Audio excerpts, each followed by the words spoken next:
I never should have seen him that night. Not my husband, at least.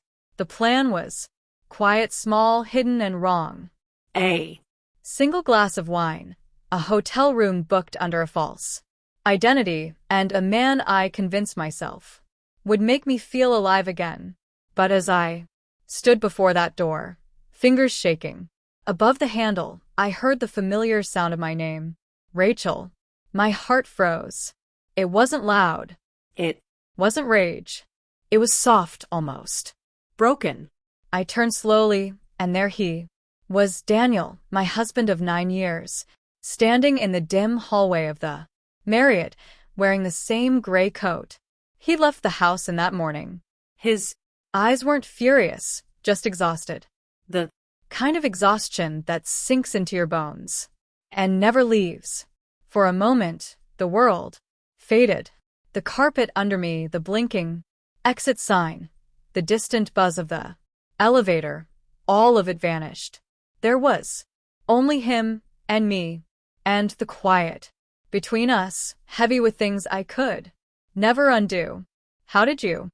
I tried to say, but my voice broke. He just stared at me, and in that stare lived every word we never said, every touch I brushed away, every moment I chose distance instead of truth. I tracked your phone, he whispered eventually, voice hoarse. I didn't want it to be real. God, Rachel. I prayed I was wrong. Shame is strange. It doesn't explode. It spreads slowly. My legs felt weak. I wanted to run, to justify, to erase it all, but he only stood there holding his breath like he was waiting for me to admit what he already knew. I could have lied, could have claimed it was confusion, but the truth was too loud inside my chest to bury anymore. I wasn't going to do it, I whispered. I just needed to feel anything again. His expression didn't move. So you came here to find it? The words cut through the air like shattered glass. I had never seen that look on his face. Not rage, just heartbreak, so sharp it almost looked calm. I thought he hadn't seen me for months. Our silent dinners, his tight smiles, my fake stories about work. But he had seen it all. He had always seen. And now the pretending was finished. He walked closer, slow, intentional. Tell me, he said. Was it worth it? I wanted to scream no, that it never was. That I spent months longing for. Something that was empty. Because what I really wanted was him to look at me the way he once did before everything between us turned polite and practical. But I couldn't speak any of that. I just shook my head, tears burning my eyes. He glanced past me toward the door, then back at me. Is he in there? I paused. That split second of silence was all the answer he needed. He exhaled a small laugh, but it wasn't humor. It was disbelief. The kind that cuts to hear. You know, he murmured. I left work early tonight. I was going to take you out.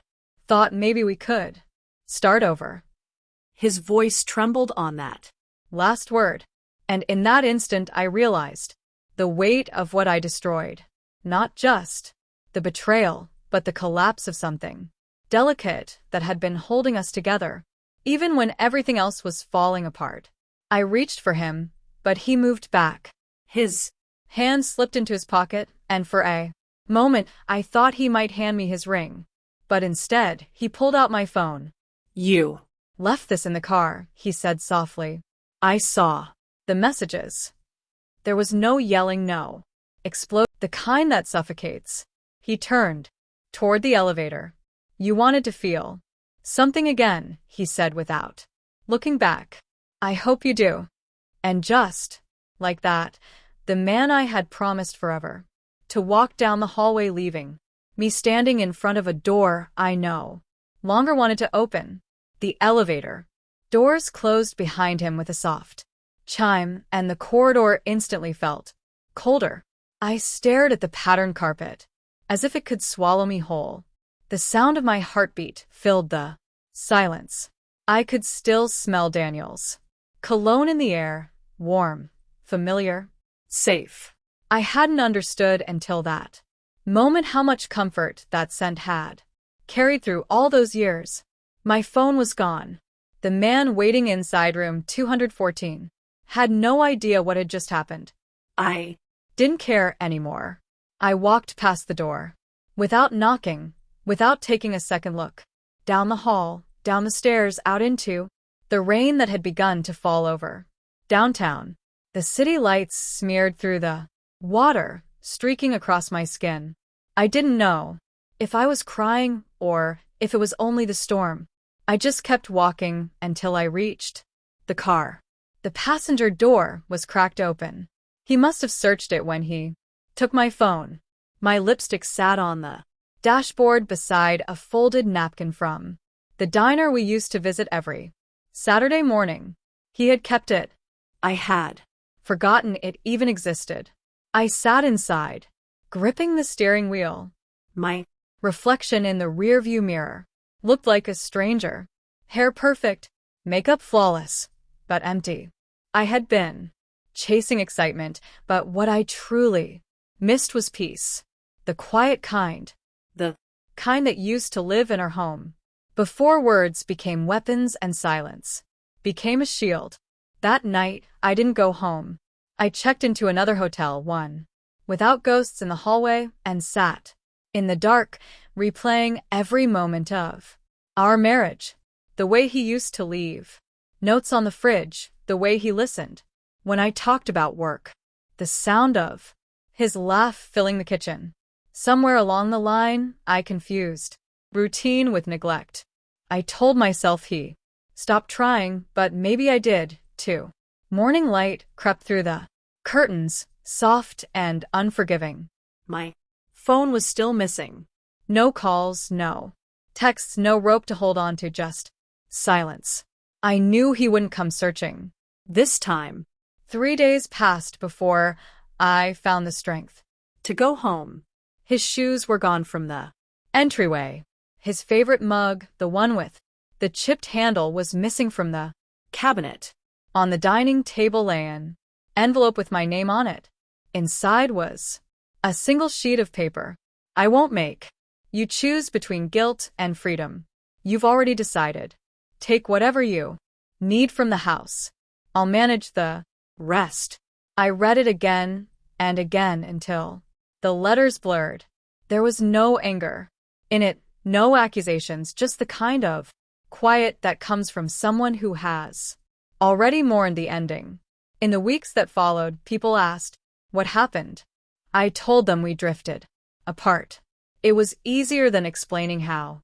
I shattered something I couldn't repair, how I stood at the edge of a mistake and still took the first step. Sometimes at night, my hand still reaches for him out of habit, forgetting he isn't there. I think about that hallway, about the sound of his voice when he said my name. I think about how love doesn't end with screaming. It ends softly in the spaces where you stopped choosing each other. I never saw the man from room 214 again.